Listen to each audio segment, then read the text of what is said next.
Nick, it's time for a return to some of our finest stories from the world of health and well-being.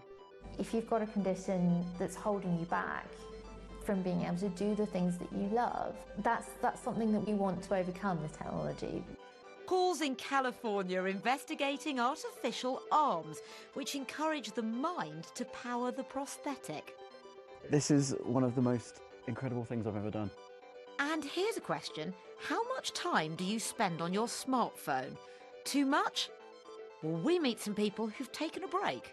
It helped me recalibrate my own habits. Like I had way more quality time with my son. And Nick talks to the young musician with muscular dystrophy who's using tech to take on his next big challenge. Terrified. Terrified? So nervous, yeah. I don't know what it will be like, but yeah, I'm excited.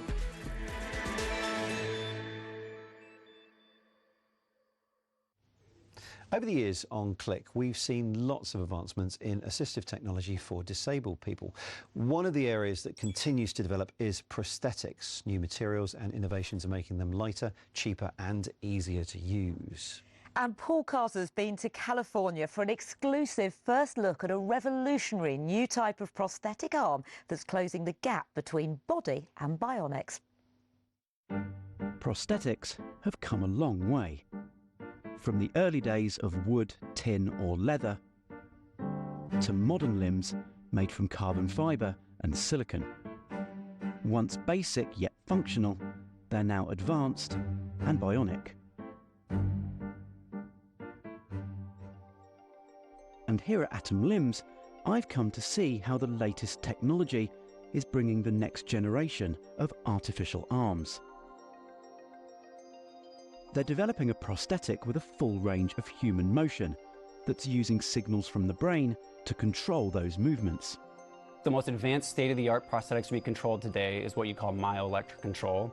So that's putting electrodes on your stump or residual limb.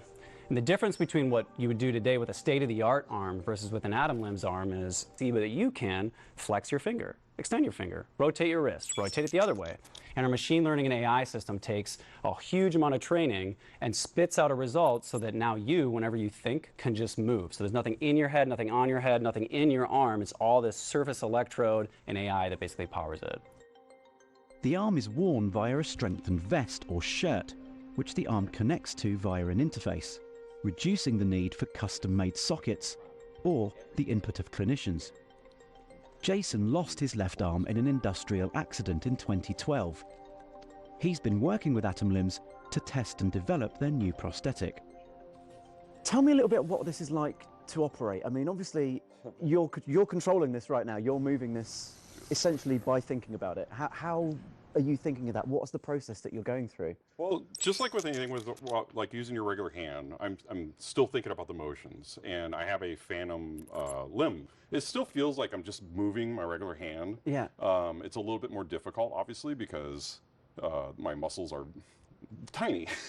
With the TMR surgery, they've actually taken, you know, the 3 major nerves that are controlling your entire hand and integrated them into 3 different muscles. So now you're not flexing the entire muscle now, you're flexing just a portion of that muscle. And so there's a lot of concentration that has to go into making those movements. It's not as natural, obviously, as moving your regular hand.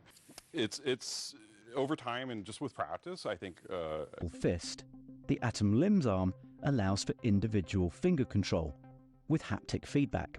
So you're getting vibration or something from the arm that's telling you when you're gripping the glass? Yes, exactly. When I reach in, I grab something and I hold it for a certain amount of time. Right now, already, just at that point, it kicked in. And I'm getting some vibrational feedback here. So that's my indicator that I know that the hand is not going to automatically open and drop whatever I'm holding. And so that it's nobody else does that. And it's compared to my old prosthetic, there was always you had to constantly, I don't have to sit here and watch the baseball right here in my hand because I know it's got a good grip. Although not an amputee myself, I was able to put on some sensors and try a digital twin of the arm via the control software. And it's safe to say, it was a hit. No way.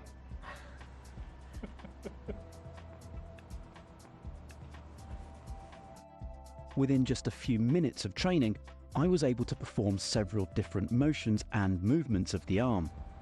What the? This is phenomenal. This is one of the most incredible things I've ever done.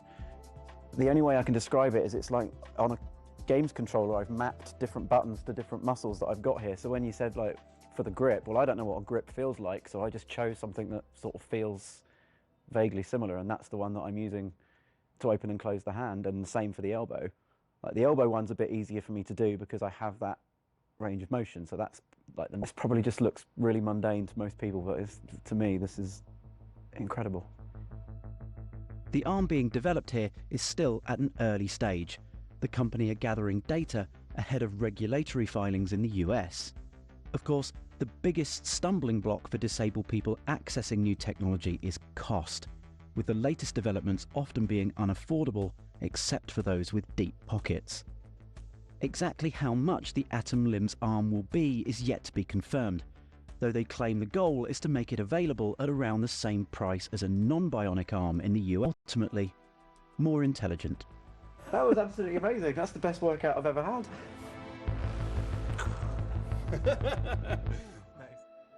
Do you ever look at your phone and be really honest with yourself about how much time you spend scrolling on this thing? And full disclaimer, I am just as guilty. And more of us, it seems, are craving a way to beat the addiction. Is it not, like, is it really hot back there during the summers? Running a barbershop, Lizzie already had her hands pretty full. I kept reaching for my phone, and I think a lot of friends even were like, I don't even know why I reach for it. It's like email, Instagram, text, and I think that's where it can get really overwhelming. So she made a change, investing in an old-school Nokia flip phone. It helped me recalibrate my own habits. Like I had way more quality time with my son. It's crazy when you think about it. And a lot of us, the best of parents, you still get distracted. Now she says she's found a healthy balance. An iPhone for the business during the day, but switching it off after work and having the flip phone for calls and texts from close friends and family. There. What about when he starts asking for a phone? What do you think you'll do? It doesn't feel like the best idea to go just straight to a smartphone. Just feel like, again, we're like handing over, while their brains are still developing, this like the world. Like, try to figure out how this is out there. Daisy and Will from their home in Los Angeles have started up Dumb Wireless to sell low-tech devices and help people who want to revert back to a somewhat simpler existence. We get all sorts of phone calls. We'll talk to anybody, but we also have a lot of parents looking to get their kid that first phone, and also, you know, people in their 20s and 30s that want to make a lifestyle change. I'd say almost everyone comes in with like a list of criteria, including apps that they desperately want to hold on to, and they're like, if I could only have a phone that has this, but that list is different for everyone. There is no perfect dumb phone for everyone because there's just something that works best for different people. You want me to go slow motion on this as well? Is it going to get more popular, or do you think this will stay really niche? Well, I think almost all the investment is still in smartphones, especially for the North American market. So, but 2025, it looks like there will be more competition and some more compelling options. While Will still uses a smartphone for the business, Daisy has completely done away with hers and uses a dumb phone model which only does calls, texts, podcasts, and has a map for directions. I thought that I would miss more from my smartphone. I thought that I might even find myself switching back from time to time. I don't really miss anything because I was so sick of it that I wanted to do something drastic, and I wanted to just put it behind me. Just talking to these two, it makes me feel like I would love to do away with my addiction to this thing. But even as we're filming here, I'm getting breaking news alerts, things I need to know about. So as a journalist, I don't think I'm getting rid of this phone just yet. This may look like a smartphone, but it's not. It's so much better. A new phone being launched this summer will allow some functional third-party apps like Uber, but without ones that it believes feed unhealthy screen time. Pure and simple phone that has the tools I need, but it avoids the distractions that I don't. You turn it on and it has 9 apps and there's no app icons. It's just words and it's very peaceful. It's very tranquil. If we're asking this critical question, what's actually good for us? And that's what we're putting on our phone instead of just anything and everything that might be convenient for us, but it's actually sucking the life out of us. So why aren't the big phone companies also jumping on this trend?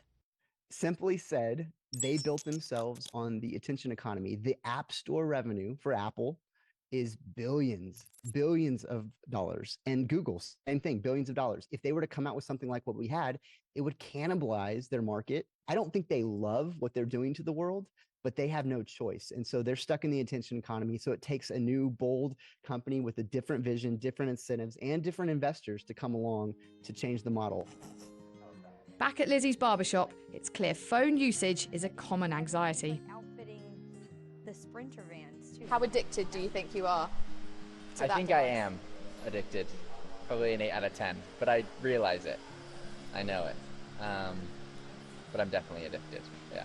How many hours do you think you spend on your smartphone?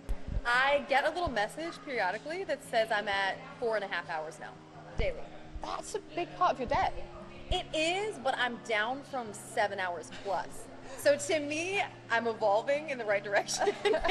Probably like 6 to 8 hours a day, to be honest. I'm trying to cut it down. I just deleted some apps on my phone to try to cut that down. So it's a good question right now, interesting. But yeah, I kind of got to a point where I realized it was more than it needed to be. What did you delete? I deleted Instagram and I deleted Facebook. Our devices give us a connection to the world like never before. But a return to dumb phones shows that more and more of us are concluding that a smartphone's greatest strength has become our greatest weakness.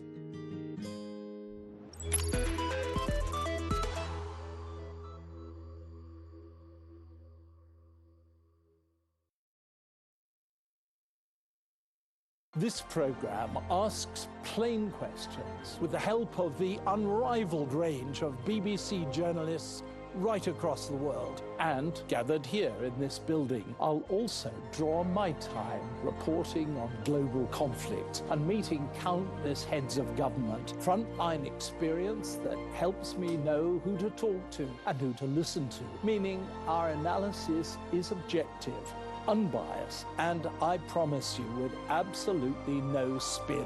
That's why we call our programme Unspun World. On BBC News.